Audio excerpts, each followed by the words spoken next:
आज हम आपके सामने एक ऐसा विषय लेकर आए हैं जो शायद आपकी रूह को झकझोर देगा। आप जिस आश्रम को लाखों लोगों की आस्था का केंद्र मानते हैं, क्या सच में वो सेवा का मंदिर है, या फिर इसके पीछे कोई ऐसी सच्चाई छिपी है जो अब तक किसी की नजरों में नहीं आई? क्या अनिरुद्धाचार्य महाराज जी वाकई में गरीबों और वृद्ध माताओं की सेवा कर रहे हैं, या ये सिर्फ एक दिखावा है? इस वीडियो में हम एक ब्लॉगर के उन चौंकाने वाले खुलासों की बात करेंगे और उनके पीछे की जो सच्चाई है उसकी परतों को खोलेंगे। तो इस वीडियो को अंत तक जरूर देखिएगा, क्योंकि इस कहानी में कुछ ऐसा छुपा है जिसे जानकर आप भी सन्न रह जाएंगे।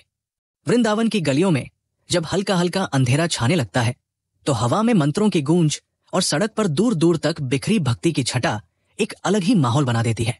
लेकिन इसी पावन नगरी में एक शख्स चुपचाप एक ऐसे रहस्य को उजागर करने की तैयारी कर रहा था जिसके बारे में शायद ही किसी ने सोचा होगा। उसका नाम था एक ब्लॉगर। उसने दावा किया कि जो कुछ भी आप अब तक गौरी गोपाल आश्रम के बारे में जानते हैं वो सब कुछ सच नहीं है। कैमरे के सामने आकर उसने कहा, मैं इस आश्रम में प्रवेश कर चुका हूं और मैंने जो कुछ भी देखा है उसे सबके सामने लाना बहुत जरूरी है। ब्लॉगर का कैमरा अब गौरी गोपाल आश्रम की रसोई के अंदर था। उसने दिखाया कि जहां यह दावा किया जाता है कि रोज 15,000 से 20,000 लोगों को भोजन कराया जाता है, वहां पर केवल साधारण दाल और चावल परोसे जा रहे थे। ब्लॉगर की रिकॉर्डिंग में सुनाई देता है, देखिए यहां कोई खास व्यवस्था नहीं है, सिर्फ साधारण खाना, ना कोई विशेष स्वाद, ना कोई बड़ी व्यवस्था। क्या यही उस भव्य सेवा की सच्चाई है जिसका इतना प्रचार किया जाता है? लेकिन ठहरिए, क्या वृंदावन की यही परंपरा नहीं है? यहां तो हर चीज सादगी से भरी होती है। भव्यता तो दिखावे की चीज है।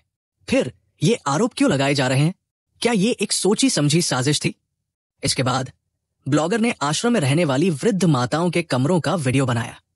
उसने दिखाया कि देखिए यहां एसी और कूलर तो लगे हैं, लेकिन फिर भी कमरों में सफाई की कमी है। क्या यही सेवा है? लेकिन तभी एक वृद्ध माता कैमरे के सामने आई और बोली, बेटा हमें यहां सब कुछ मिल रहा है। हाँ, यहां राजमहल जैसी सुविधाएं नहीं है, लेकिन हमारे लिए ये भी बहुत है। यह सुनकर ब्लॉगर थोड़ा असमंजस में पड़ गया। क्या वहां रहने वाले लोग वास्तव में संतुष्ट थे, और क्या सिर्फ कमियां निकालना ही उसका मकसद था? ब्लॉगर ने यह भी दावा किया कि आश्रम की सुरक्षा गार्ड श्रद्धालुओं के साथ अच्छा व्यवहार नहीं करते। उसने एक क्लिप दिखाई जिसमें एक गार्ड श्रद्धालुओं से बहस कर रहा था, लेकिन जब उसी स्थान पर कुछ अन्य श्रद्धालुओं से पूछा गया तो उन्होंने कहा, यहां हर दिन हजारों लोग आते हैं, अगर गार्ड्स सुरक्षा का ध्यान न रखें तो अव्यवस्था फैल जाएगी।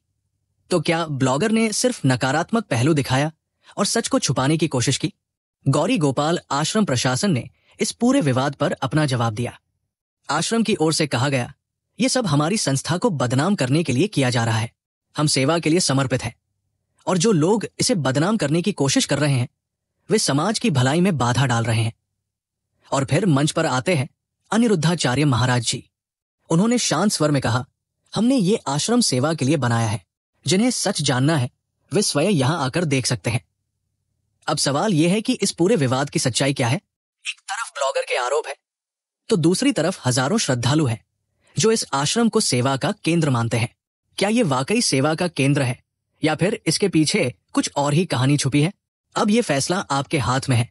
दोस्तों, हर सिक्के के दो पहलू होते हैं, एक आलोचना का और एक सच्चाई का। क्या ब्लॉगर ने सिर्फ खामियां निकाली, या वाकई आश्रम में कुछ सुधार की जरूरत है? ये बात हमें गहराई से सोचनी होगी। किसी भी संस्था को परखने के लिए हमें सिर्फ ऊपरी तौर पर नहीं देखना चाहिए। हमें यह भी देखना चाहिए कि उस संस्था का उद्देश्य क्या है और वह अपने उद्देश्यों को पूरा करने के लिए कितने प्रयास कर रही है। गौरी गोपाल आश्रम, जैसा कि बताया गया है, गरीबों और वृद्ध माताओं की सेवा करने के उद्देश्य से बनाया गया था। अगर कुछ कमियां हैं भी, तो क्या वे इस महान उद्देश्य को कम कर देती हैं?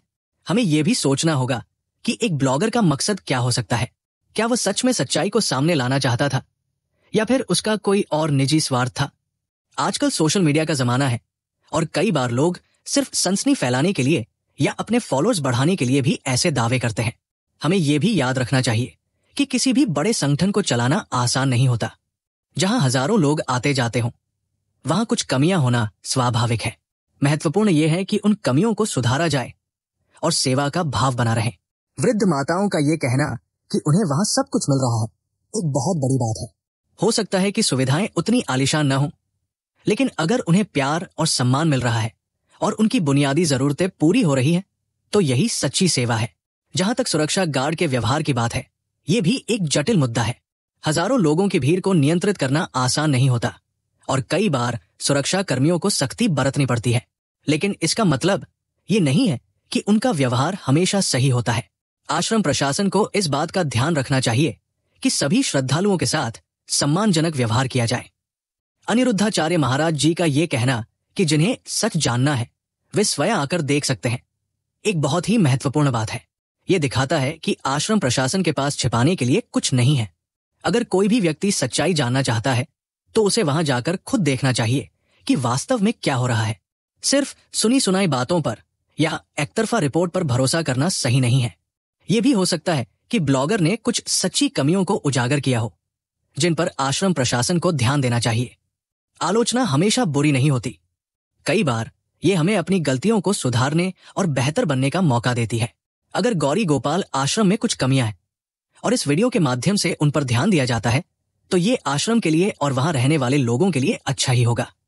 लेकिन हमें यह भी ध्यान रखना होगा कि किसी भी संस्था को बदनाम करना बहुत आसान होता है।